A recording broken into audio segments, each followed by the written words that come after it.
Lucas capítulo 22, verso 7. Lucas 22, verso 7. Nós estamos indo aí para o nosso penúltimo tema dessa série pascal, né? Páscoa do Exílio à Redenção. E hoje o tema, este é o cálice da nova aliança. Lucas 22, verso 7. Leremos aí até o verso 20, e assim diz o Santo Evangelho. Escute a palavra de Deus. Chegando o dia da festa dos pães sem fermentos, em que se devia sacrificar o cordeiro pascal, Jesus enviou Pedro e João, dizendo: Ide, preparai-nos a refeição da Páscoa, para que a comamos. E eles lhe perguntaram: Onde queres que a preparemos? Ele respondeu: Quando entrardes na cidade, um homem sairá ao vosso encontro carregando um jarro de água. Segui-o até a casa em que ele entrar.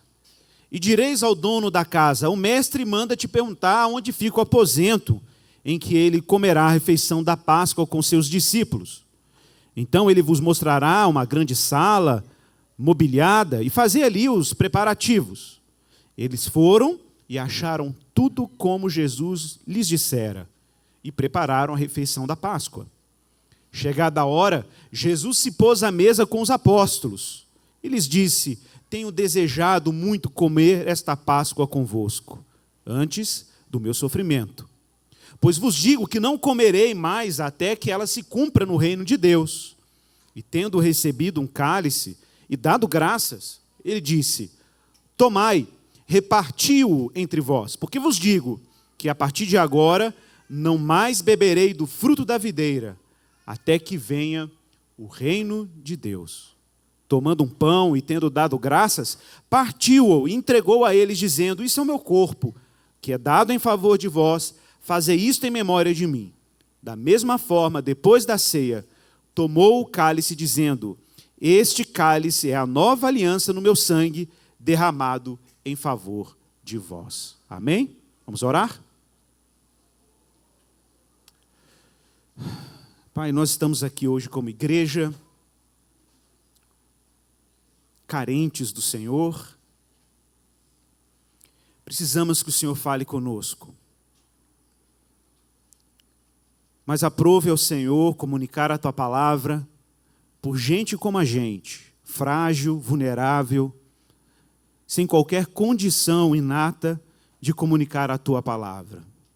Por isso, precisamos que o Senhor nos use para que a Tua palavra seja efetivamente comunicada. Mas também precisamos do Teu Espírito para acolher a Tua palavra. Então que o Senhor abra o nosso coração, que o Senhor coloque em nós um espírito acolhedor, disposto a receber a Tua palavra com alegria. Também nos conceda o discernimento para rejeitarmos aquilo que não é do Senhor e que é comunicado pelo pregador a partir da sua própria vontade. Que o Senhor nos dê condições também de filtrarmos o que não é Tua palavra, mas aquilo que for a Tua palavra. Que penetre em nosso coração. Que transforme as nossas vidas de forma profunda, Senhor. E que o Senhor nos encha hoje de alegria e fé na obra que Cristo realizou. Que o Senhor nos conceda hoje um pouco mais de sobriedade para enxergarmos as cores, os detalhes da beleza que o Senhor depositou no Teu Filho Jesus Cristo. E que isso nos alimente, Pai.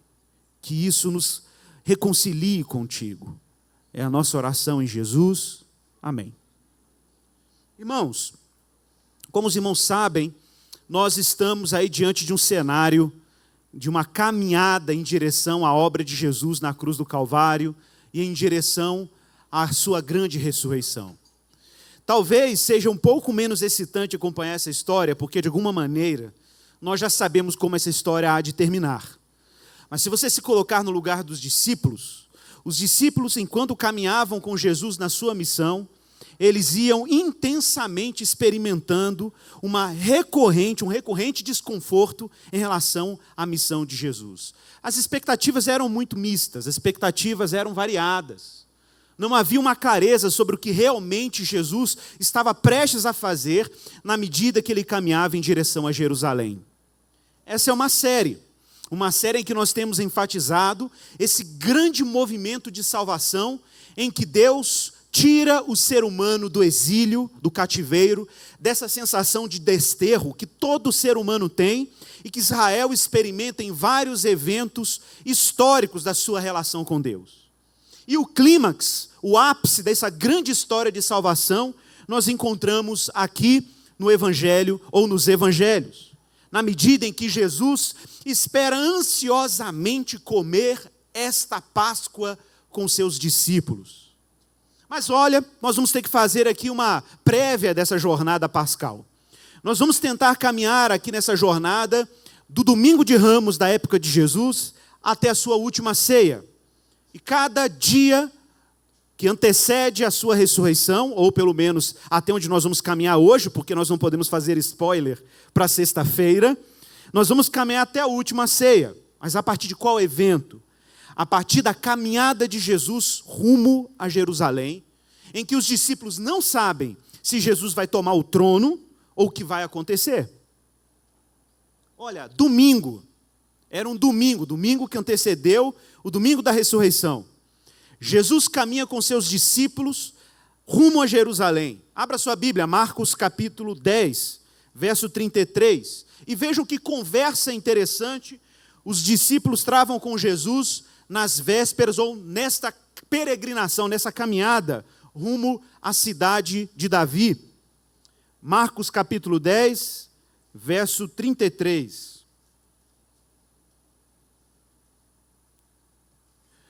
E olha o que diz aí o Evangelho. Estamos subindo para Jerusalém, isso é conversa de Jesus com os discípulos. Estamos subindo para Jerusalém e o Filho do Homem será entregue aos principais sacerdotes e aos escribas.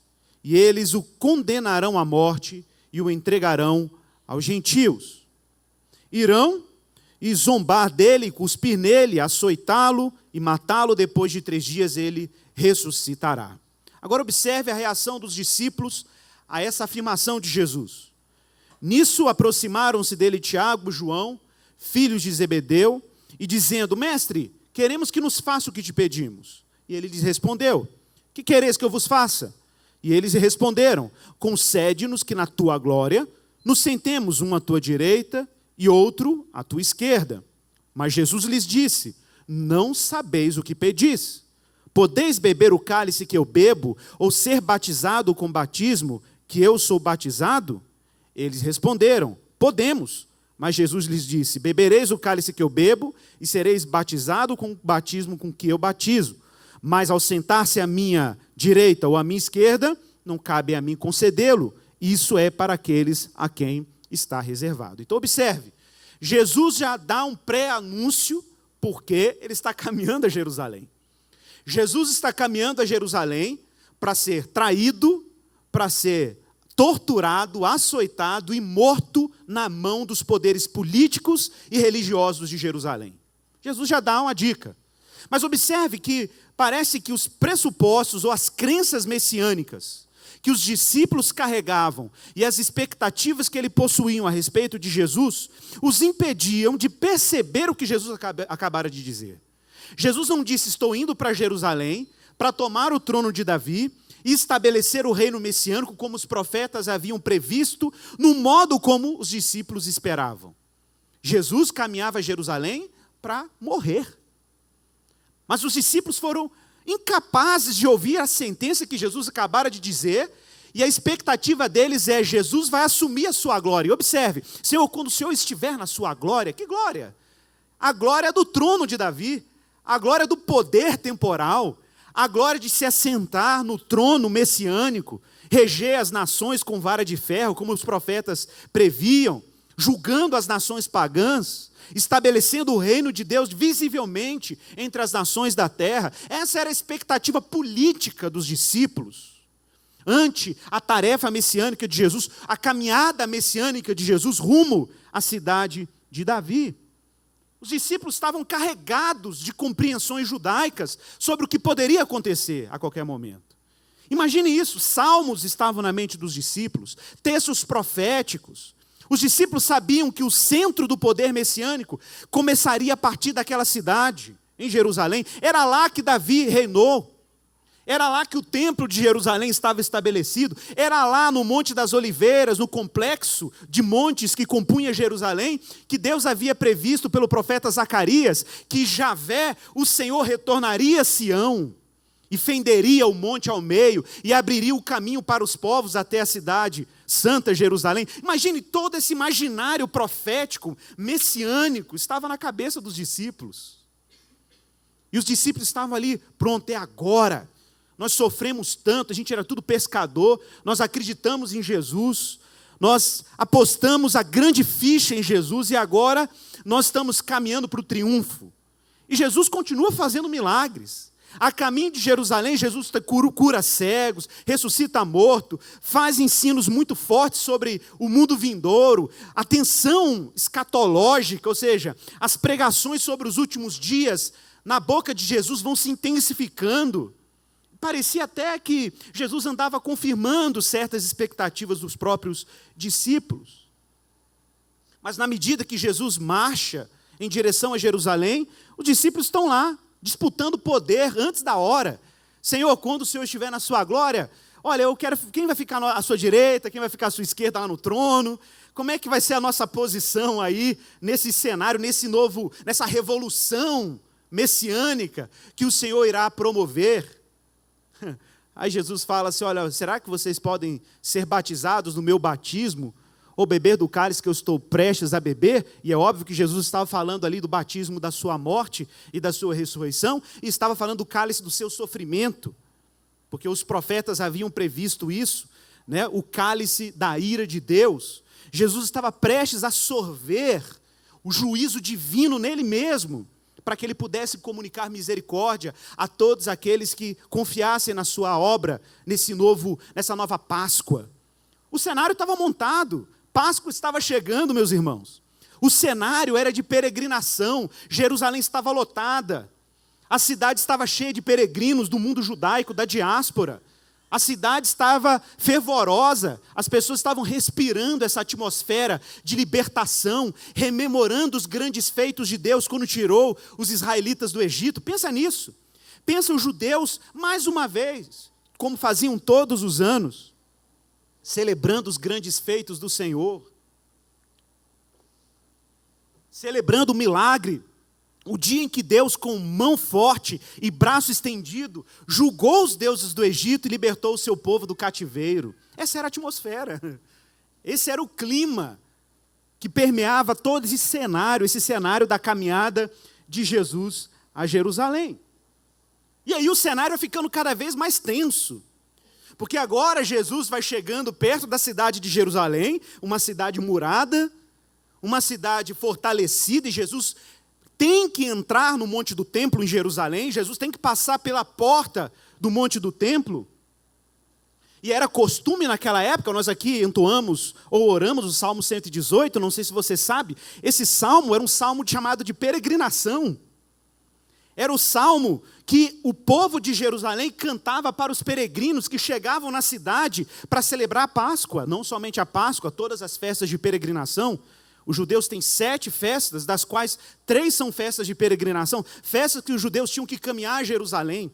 Isso está lá em Deuteronômio 16, que fala que todo varão aparecerá perante o Senhor no lugar que ele escolheu, na festa da Páscoa, na festa das semanas e na festa dos tabernáculos. Então era uma festa de peregrinação. E o povo era recebido com cânticos, com salmos, dentre eles o Salmo 118, que é o salmo da liturgia de Domingo de Ramos. Pensa nesse cenário. Então, gente, Jesus não está, essa cena é incrível, Jesus não está entrando em Jerusalém sem trilha sonora. Tem que ter trilha sonora. Jesus está entrando em Jerusalém com cânticos, com música. Mas que salmo é esse? Que salmo que você leu aqui hoje de manhã é esse? O que esse salmo compunha? Né? Esses dias para trás, eu vi uma cena do filme do Rocky Balboa, que é uma cena clássica do Rocky Balboa correndo na praia, né? E aí eu vi uma pessoa colocando uma outra trilha sonora nessa parte, botando uma música bem romântica, o negócio ficou muito feio. Porque dependendo da trilha sonora, você pode enriquecer uma cena ou você pode empobrecer uma cena. Ok? Só que agora Jesus está entrando em Jerusalém, e qual é a trilha sonora que compõe a cena da sua entrada triunfal? A gente tem que fazer esse trabalho de reconstituição da cena do crime, né? Olha aí, Salmo 118, vamos ver ele com calma, para vocês verem o que está por trás dessa entrada triunfal de Jesus. Vamos ver essa trilha sonora.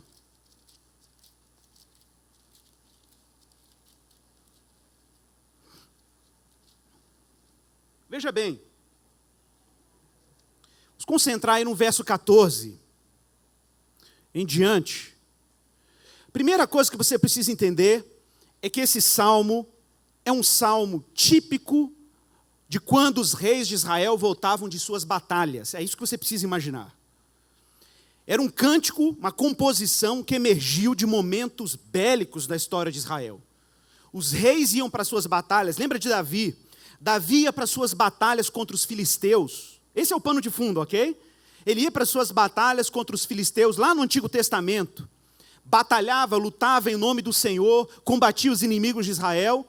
E aí ele voltava para Jerusalém com seus guerreiros. Muitos morriam em campos de batalha, outros sobreviviam. E esses que sobreviviam entravam na cidade recebidos com festa. Recebidos com festas, porque eram os homens que voltaram das batalhas de Javé, das batalhas do Senhor dos Exércitos. Então imagina essa cena, porque é essa cena que vai compor o cenário irônico e ao mesmo tempo, né, enigmático de Jesus entrando em Jerusalém. Então, olha o que o Salmo diz, imagine isso, imagine esse pano de fundo. O Senhor é a minha força e o meu cântico, Ele é a minha salvação. Então, se você sobreviveu a uma batalha, é isso que você é mesmo. E é isso que o Senhor é, Ele é a sua salvação. Nas moradas dos justos há um alegre cântico de vitória. A mão direita do Senhor age com poder. Observe que aqui é uma menção aos cantos que já estão sendo ouvidos na medida que os soldados e os guerreiros e o rei de Israel estão chegando na cidade, eles já estão ouvindo de fora dos muros os cânticos de júbilo do povo esperando o seu rei vindo de suas batalhas. Não morrerei, pelo contrário, viverei e anunciarei as obras do Senhor. Atenção, porque essa frase foi cantada enquanto Jesus está entrando em Jerusalém. Não morrerei, pelo contrário, viverei e anunciarei as obras do Senhor. O Senhor me castigou duramente, mas não me entregou à morte. Exatamente o que Jesus estava prestes a experimentar no Calvário. Jesus no Calvário abraçaria a justa ira de Deus, e o próprio Deus assumiria a responsabilidade de livrar o seu servo daquele grande dia. O Senhor me castigou duramente. Quase nos termos da aliança que Deus firmou com Davi em 2 Samuel 7, em que o Senhor fala, eu serei para o filho de Davi, um pai, ele me será como filho, e eu o castigarei com varas. Abri, ó portas da justiça para mim. Agora pense no rei chegando diante da porta, os vigias sob a porta, e ele gritando, abram as portas da justiça para mim, para que eu entre por elas e eu renda graças ao Senhor. E qual era a resposta dos porteiros? Verso 20, esta é a porta do Senhor, os justos entrarão por ela. Eu te dou graças, pois me respondeste e foste a minha salvação. A pedra angular que os construtores rejeitaram, essa se tornou a principal pedra.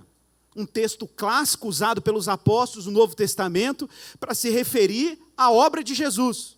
Jesus é a pedra angular, Jesus é a pedra que sustenta, que fundamenta o santuário do Senhor, mas que os construtores desdenharam, rejeitaram, e que, de acordo com a tradição dos apóstolos, ela se tornou a principal pedra, onde Deus tem constituído um santuário para o nome dele. Foi o Senhor quem fez isso.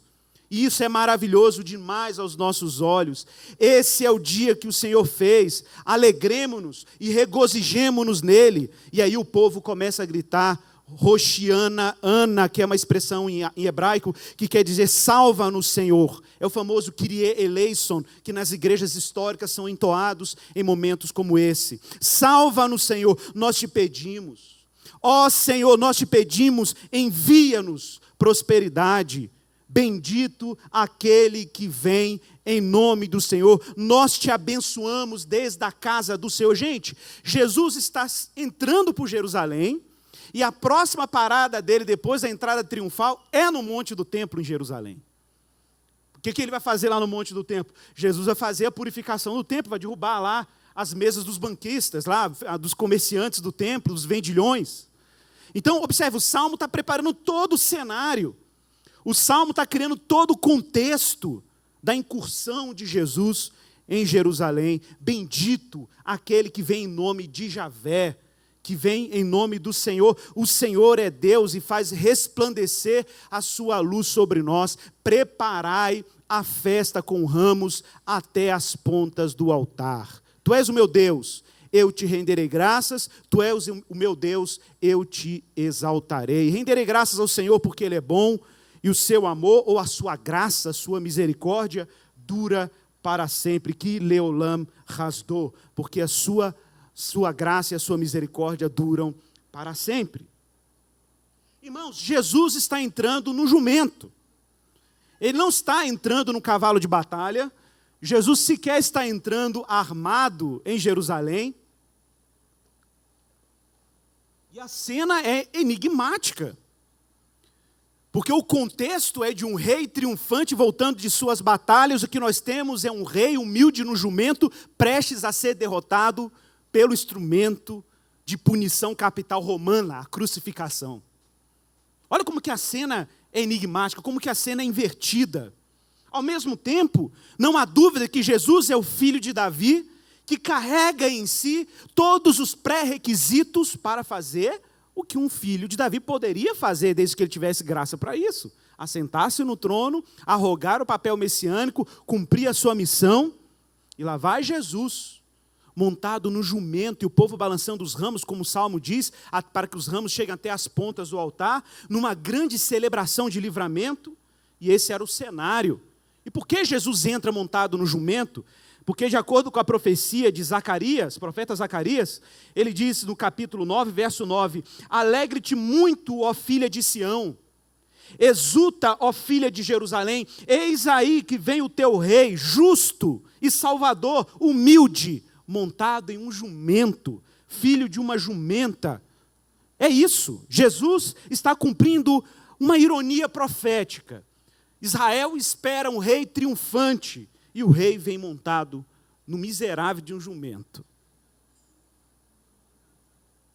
Jesus então entra na cidade santa, vai ao monte do templo. Gente, os discípulos estão tensos. Porque que Messias é esse? Já começou errado o negócio, porque o Messias já entrou no jumento. Já entrou numa condição completamente vulnerável. E Jesus está indo em direção ao monte do templo, o que até aí estava compatível com a pauta, porque o templo era cheio de vendilhões, o templo era cheio de saduceus que controlavam politicamente o templo, sacerdotes que não eram sacerdotes por linhagem sacerdotal, mas que compraram títulos sacerdotais. Havia uma exploração religiosa ao redor do templo, e os discípulos estão assim, nossa, então Jesus, já entendemos o plano, ele entra em Jerusalém, ele é Davi voltando das batalhas, ele vai subir no monte do templo, vai purificar o templo das suas bagunças religiosas, vai restaurar o sacerdócio de Jerusalém, e a próxima etapa é ele assumir o trono lá no Monte Sião, na casa de Davi. Está tudo certo. O script está sendo seguido. Tem umas coisas estranhas, mas está sendo seguido. E Jesus continua na sua missão. No domingo ele entra na cidade. Na segunda ele está no monte do templo fazendo aquela santa baderna com os mercadores e vendilhões do templo. Uma santa e belíssima baderna. Na terça-feira, Jesus está ensinando no templo em Jerusalém. quase que cumprindo aquilo que está escrito no profeta Isaías, capítulo 2, verso 3, que de Sião sairá a instrução e de Jerusalém a palavra do Senhor. Jesus está instruindo o povo. Até aí, a pauta messiânica está sendo relativamente cumprida. Até que Jesus chama os discípulos e os convida a ir para o Monte das Oliveiras, onde Jesus faz uma grande pregação sobre os últimos dias. Está preservado aí em Mateus capítulo 24, é o chamado Sermão Escatológico de Jesus. Jesus fala sobre tudo que estava prestes a acontecer. E, gente, os discípulos saírem do Monte do Templo e irem para o Monte das Oliveiras, de novo, era um movimento que tinha implicações messiânicas muito sérias. Porque estar sobre o Monte das Oliveiras, primeiro, é estar no lugar onde Davi chorou, depois da traição e dos problemas com seu filho Absalão, quando a Arca da Aliança volta a Israel. Então o cenário é o cenário do filho de Davi, indo para o Getsêmani, lugar que Davi costumava orar. Então está tudo conectado. E Jesus está lá, no Monte das Oliveiras. E de novo, mais uma profecia de Zacarias, que está parecendo prestes a se cumprir, pelo menos é o que os discípulos esperam. Diz lá em Zacarias, capítulo 14, verso 3. Então sairá o Senhor, olha que forte, então sairá o Senhor, Javé vai sair, e pelejará contra essas nações. Aí, então, ótimo, era isso mesmo. O Senhor tem que comprar essa briga com os romanos para a gente. O Senhor vai pelejar contra as nações pagãs, como pelejou no dia da batalha. Naquele dia, os pés de Javé, os pés do Senhor que retorna a Sião, estarão sobre o Monte das Oliveiras. Está vendo como que o cenário está sendo construído? Parece que Jesus está prestes a fazer algo messiânico. Os pés dele estarão sobre o Monte das Oliveiras, de frente para Jerusalém. Zacarias, gente, é o profeta. E ele vai fender o Monte das Oliveiras, dividindo o monte para um lado e para o outro. E o Monte das Oliveiras será fendido e haverá um vale muito grande. Verso 9, o Senhor será rei sobre toda a terra, e naquele dia um só será o Senhor, e um só será o seu nome. E está lá Jesus no Monte das Oliveiras, fazendo o seu sermão escatológico. Estava tudo pronto, ele fazendo um sermão escatológico. No Monte das Oliveiras, Zacarias profetizando que o Senhor colocaria os seus pés sobre o monte, fenderia. E aí o cenário, de novo, é agora que ele vai fazer. Não, não é. Jesus chega para os discípulos, volta para a cidade de Jerusalém, e aí os discípulos estão caminhando com ele, e adivinha para onde que Jesus vai? Ele já passou pelo Monte Moriá, que é o monte do templo. Jesus já passou pelo Monte das Oliveiras, que era o monte da profecia de Zacarias, e agora Jesus está indo para o Monte Sião, que era onde era a cidade de Davi, onde que Davi tinha, classicamente, historicamente, construído aquela cidade como a cidade do grande rei, como a cidade onde ele regia Israel como governante. E Jesus está indo com os discípulos para lá, só que chegando lá em Lucas 22, Jesus diz assim para os discípulos, verso 7, chegou o dia da festa dos pães ázimos, em que importava comemorar a Páscoa. Jesus, pois, enviou Pedro e João, dizendo, vá lá, preparem a Páscoa para que a comamos. Agora observe, o texto diz que importava comemorar a Páscoa. Isso tem duplo sentido. Importava comemorar a Páscoa porque era a Páscoa dos judeus, e tradicionalmente os discípulos, claro, eram judeus, tinham que celebrar a festa, mas esta Páscoa de Jesus em particular, há uma preocupação de Jesus e uma ansiedade, um anseio, uma expectativa de Jesus em celebrar essa última Páscoa com os discípulos. Não sei se vocês se lembram, quando eu falei que a primeira palavra dessa série, nós falávamos sobre 7 temas que são típicos da Páscoa dos israelitas lá no Antigo Testamento e que os judeus sempre rememoram em toda a celebração da Páscoa. Quais são os 7 grandes atos de Deus que diz respeito à Páscoa do Antigo Testamento e que Jesus está se aproveitando para falar da missão dele? Primeiro, na Páscoa antiga você tinha um rei tirano, que era Faraó. Você tinha um líder escolhido, que era Moisés. Você tinha o triunfo de Deus e a vitória de Deus ao libertar os israelitas quando ele derrama as pragas, fecha o mar vermelho sobre os soldados de Faraó. Então, Deus triunfa sobre Faraó. Então tem uma vitória divina. Quarto, existe aí um resgate que acontece por um sacrifício. Na Páscoa do Antigo Testamento, cordeiros foram imolados para que o povo fosse liberto. Havia uma nova vocação e um novo estilo de vida. Israel não é mais escravo, agora é um povo livre, caminhando à terra que Deus havia prometido a Abraão, aos patriarcas. Havia também a promessa da presença de Deus entre o dia que Deus libertou até a posse da promessa. Então, durante os 40 anos de peregrinação dos israelitas no deserto, um povo que não era mais escravo, mas de fato ainda não era um povo que reinava, Deus prometeu que estaria com eles no deserto até que eles chegassem à terra de Canaã. E finalmente, eles herdariam a terra, a herança. A herança. Irmãos, de novo, vocês acham que é acidente, coincidência, que Jesus tenha escolhido uma data como essa para realizar os seus grandes atos salvadores? Eu falei sobre isso aqui. Militarmente, a gente pode achar assim, é muito mais difícil para Jesus, na condição dele, montar um exército e lutar contra os romanos, fazer uma grande revolução e empreender um grande ato de libertação política e tirar os poderes temporais. Meu irmão, Jesus tinha poder sobre demônios. O que são soldados romanos perto de demônios? Jesus chegava, como ele chegou em Gadara, e legiões de demônios tremiam diante dele. O que dirá soldadinhos romanos? Porque é isso que eles são diante das hostes do mal que Jesus está confrontando na sua missão.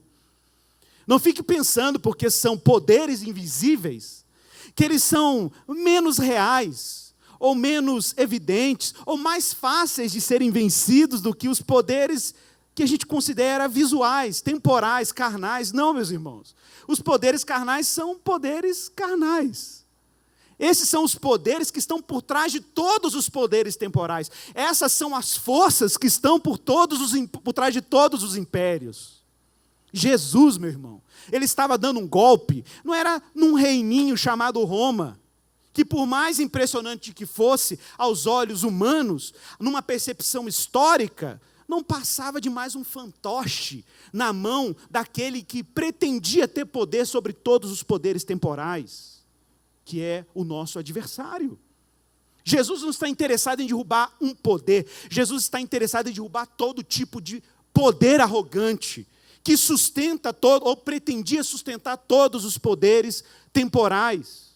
Jesus quer dar um golpe certeiro, meu irmão, para que todo mundo que arrogue poder para si na história saiba que eles estão assumindo um poder que já está nas mãos de um Senhor. Então Jesus não podia ser eficiente só contra o Império Romano. Jesus tinha que ser eficiente contra todo poder que manipula todo tipo de poder humano. Então o golpe de Jesus é muito mais profundo. A missão de Jesus é muito mais radical. Eu já falei sobre isso aqui.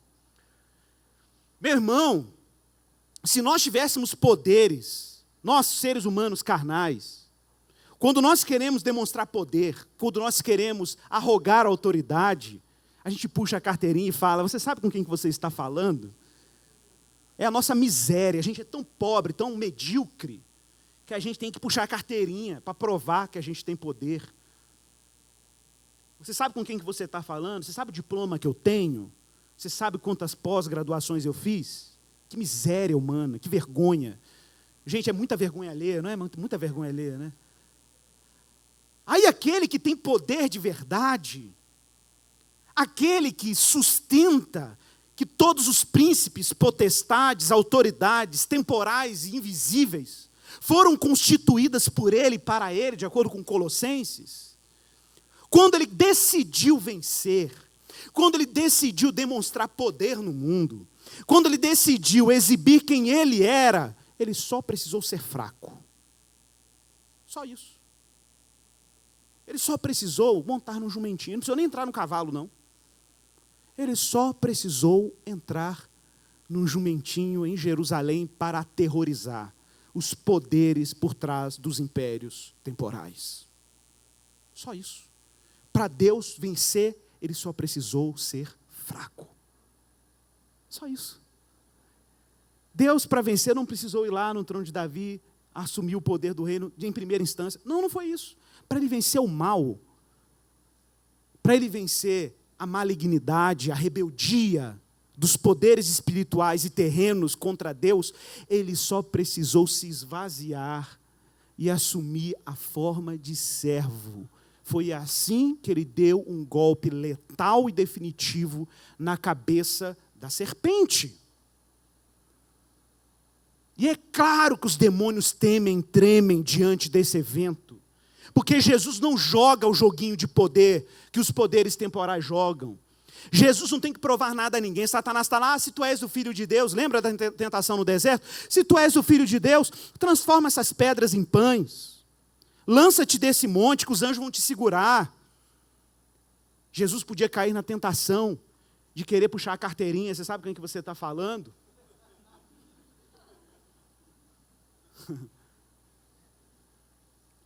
E Jesus só pega a Escritura. Ele não tem que provar nada para ninguém, o que dirá para Satanás. Ele não tem que provar nada para ninguém. Ele simplesmente diz, sabe o que a palavra do meu pai diz? Que somente ao Senhor adorarás, somente Ele prestarás culto, não tentarás o Senhor teu Deus. E é isso aí. Eu não tenho que provar nada para ninguém. Quem dá testemunho ao meu respeito é o meu pai. É o meu pai que testemunha ao meu respeito. E Jesus continua nessa jornada em que, ironicamente, Jesus... Gente, o que Jesus está fazendo é tornando os poderes temporais ridículos. É isso. Aquela pompa do império, cavaleiro, centurião, legiões romanas, escudos enormes, bandeiras, símbolos de poder e domínio imperial, a famosa Pax Romana, o direito romano. O que Jesus está fazendo com a sua cruz é tornando tudo isso numa grande piada.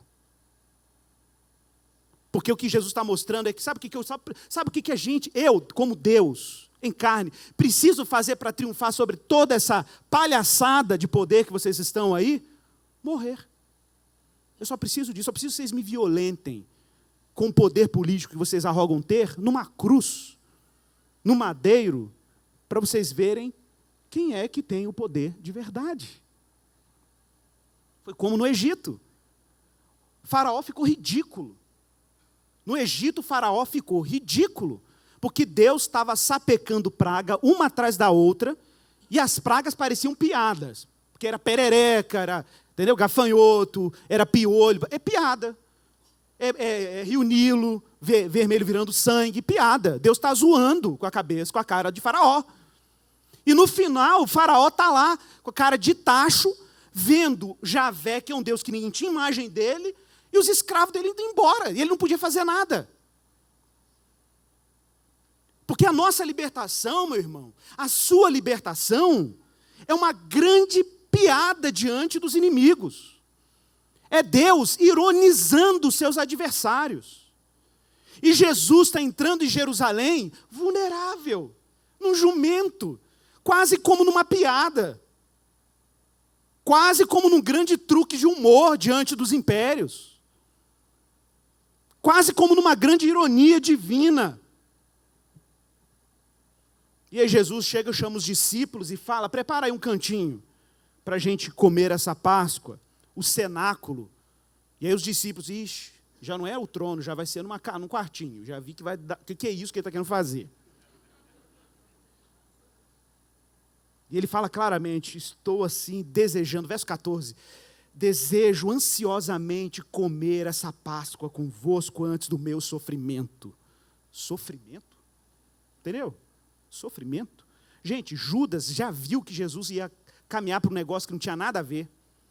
E já estava planejando a traição dele antes dessa ceia. Você vê o verso 1 aí em diante, desse capítulo 22, você vai ver que está lá já Judas fazendo a treta dele já. Arrumando aquela conspiração, falando tipo assim, já entrei nessa fria. Já perdi dinheiro nesse negócio, conforto, família, eu não vou tomar prejuízo total, não. Tá louco, não. Prejuízo total, não. Agora, prejuízo total é coisa de Pedro, João. Agora eu, não. Eu vou ganhar algum dinheirinho com esse negócio. Eu já vi que não vai dar nada. Já vi que deu ruim, né?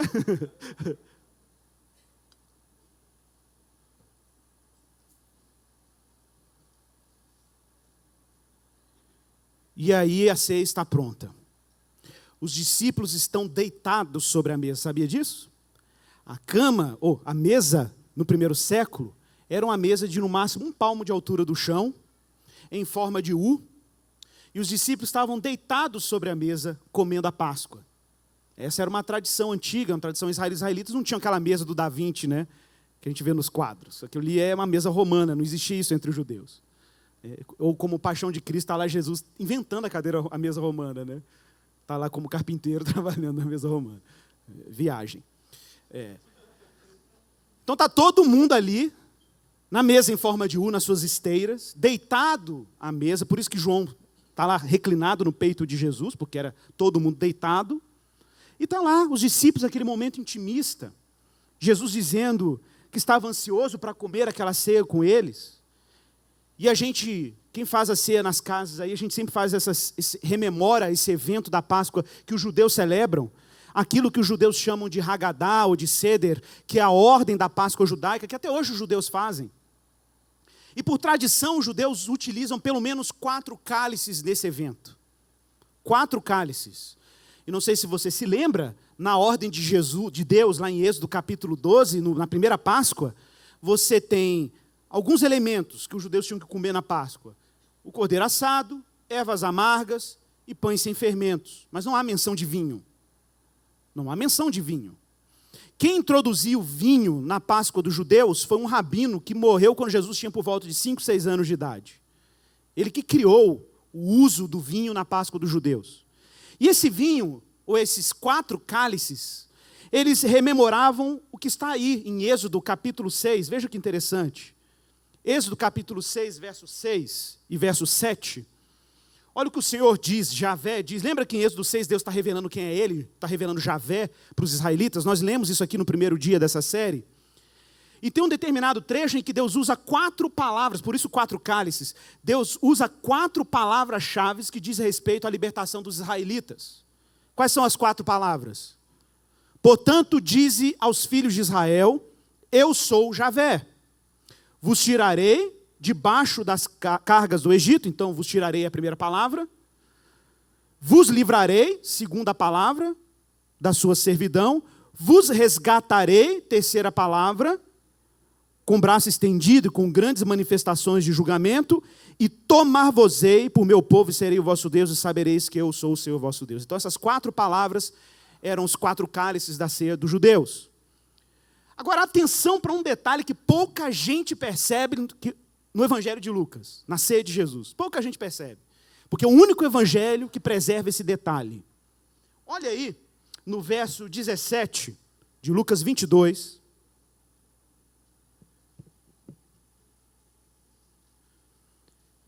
Que Jesus toma um cálice, atenção, Jesus toma um cálice, ele dá graças, porque era uma prática dos judeus abençoar o vinho e o pão antes de comer.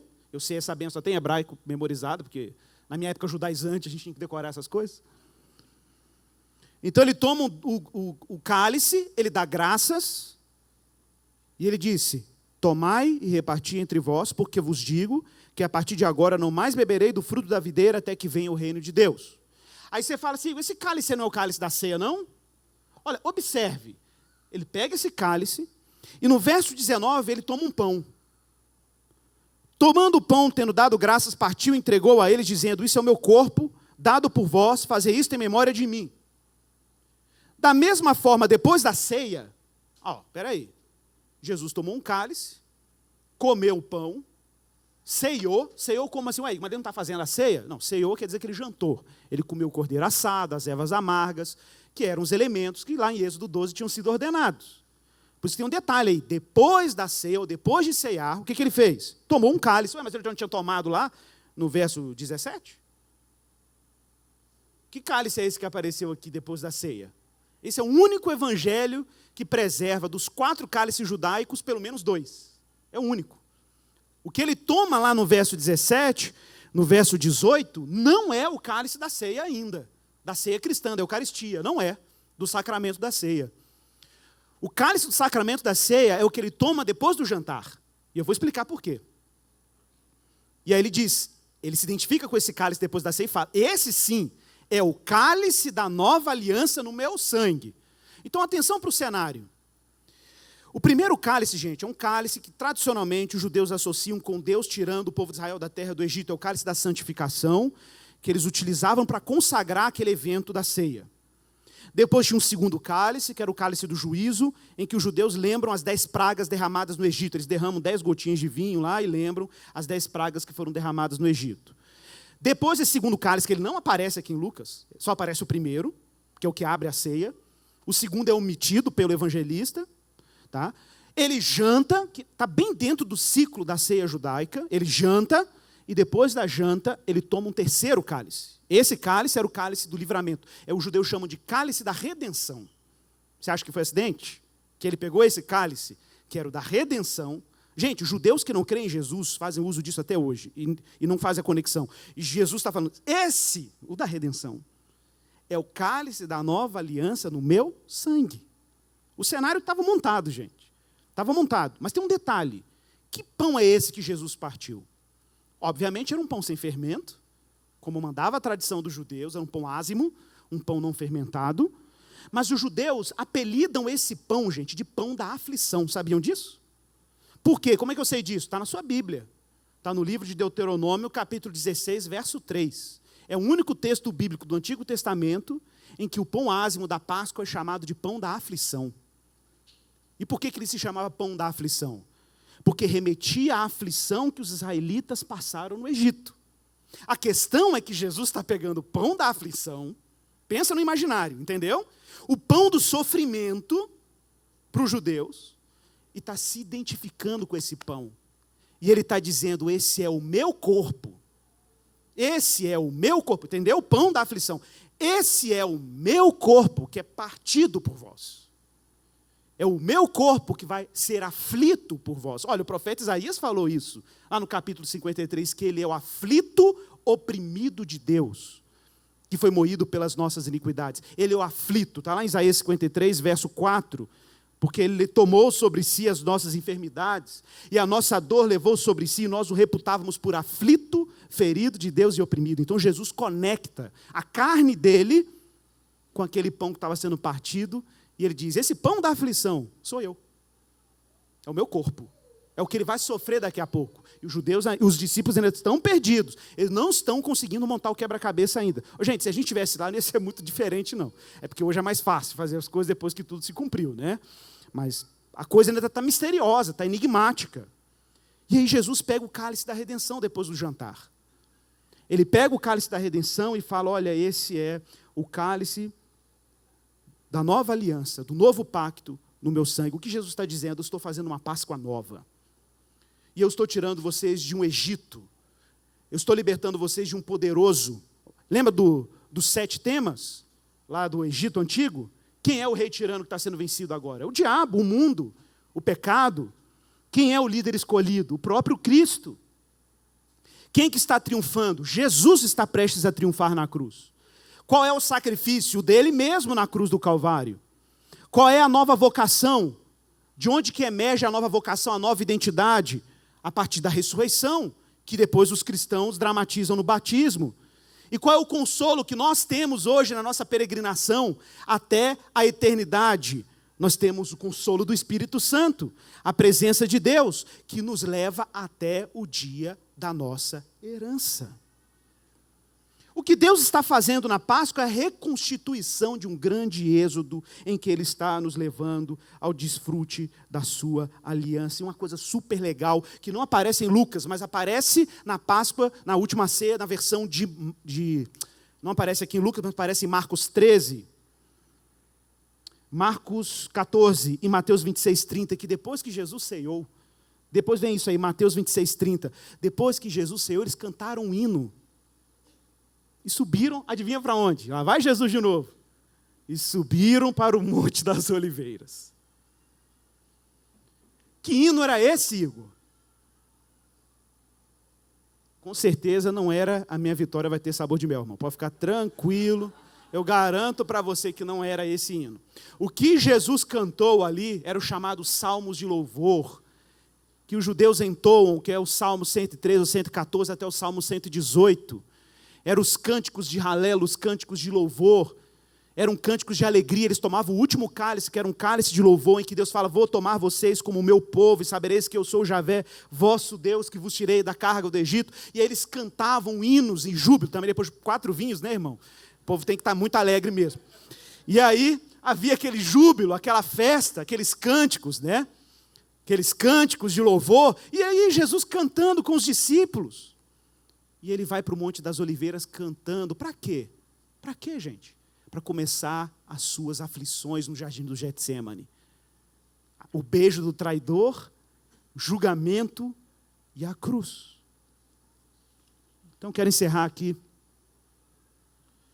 lembrando aos irmãos, que Jesus está conduzindo os seus discípulos para um novo êxodo, uma nova Páscoa. O Messias Jesus não está numa luta contra poderes políticos temporais ridículos, mas Jesus vai em direção aos poderes rebeldes por trás dos poderes temporais. Como no antigo Êxodo, como os israelitas que levaram os despojos, lembra disso? Quando os israelitas saíram do Egito, eles levaram os despojos, as riquezas dos egípcios. De acordo com Colossenses 2,15, Jesus despojou os principados e as potestades, publicamente os expondo ao desprezo. É isso, expor os principados ao desprezo é zoando. Versão atualizadíssima. Triunfando sobre eles na cruz. Jesus, meus irmãos, ele rememora a Páscoa antiga, reassumindo um êxodo cósmico que Deus está prestes a tirar os homens do exílio, do cativeiro do pecado, do cativeiro dos demônios, da morte. Jesus está prestes a beber o cálice da ira de Deus. Um cordeiro inocente que tem que ser atingido para que nós não sejamos atingidos.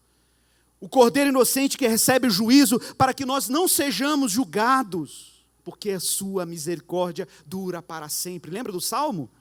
Por isso a Páscoa de Jesus é um novo pacto.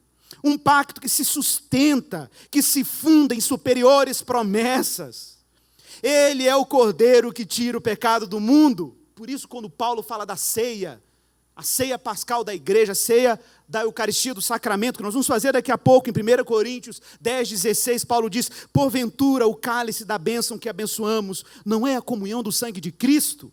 O pão que partimos não é a comunhão do corpo de Cristo? Porque nós, embora muitos, olha que forte isso aqui, embora muitos, é verdade, pentecostais, arminianos, calvinistas, ortodoxos orientais, católicos romanos, pós-tribulacionista, pré-tribulacionista, ok, cessacionista, continuista, neocalvinista, novo calvinismo, apesar de sermos muitos, somos unicamente um pão, um só corpo, porque todos participamos do único pão.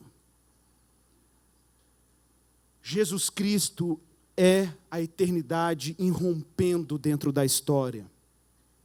Ele não tinha beleza, não tinha formosura. Imagine se tivesse. Porque mesmo existindo na forma de servo, na forma de Deus, ele não considerou o fato de ser igual a Deus. Antes, se esvaziou, assumiu a forma de servo, fazendo-se semelhante aos homens, e assim na forma de homem se humilhou, sendo obediente até a morte de cruz. Por isso Deus também o exaltou sobremaneira e lhe deu o nome que está acima de todo nome, para que ao nome de Jesus se dobre todo o joelho dos que estão nos céus e dos que estão na terra e debaixo da terra, e toda língua confesse que Jesus Cristo é o Senhor, para a glória de Deus Pai. Vamos orar.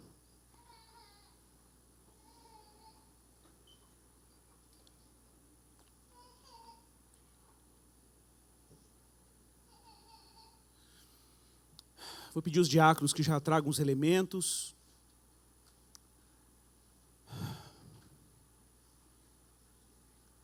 Que grande libertação, que grande Páscoa Ele realizou por você. Não é um argumento irrefutável. é uma pessoa irrefutável. É que a obra dele faz sentido para aqueles que são chamados por ele. É que ele te libertou do jugo e do fardo, do pecado, da tirania do mundo, das trevas. É que Jesus te roubou das mãos do seu adversário. É que Jesus te transportou do império das trevas para o reino do Filho do seu amor. É que Jesus está caminhando em direção ao seu sacrifício, segurando o cálice da redenção em suas mãos, sinalizando que Deus te libertou, meu irmão. Deus te libertou. E Ele pode te libertar. Não subestime o poder que o Evangelho tem de transformar a gente pecadora como a gente. Eu não sei, meu irmão, qual território da sua vida ainda está sob tirania de demônios, tirania do pecado, tirania de ídolos, de compulsões, manias, vícios. Eu não sei, não tem como saber isso. Mas saiba que independente dos poderes que estão querendo se assenhorar da sua existência, Jesus Cristo é o Cordeiro de Deus que tira o pecado do mundo. Jesus Cristo tem o poder de libertar a gente cativa para a liberdade dos filhos de Deus.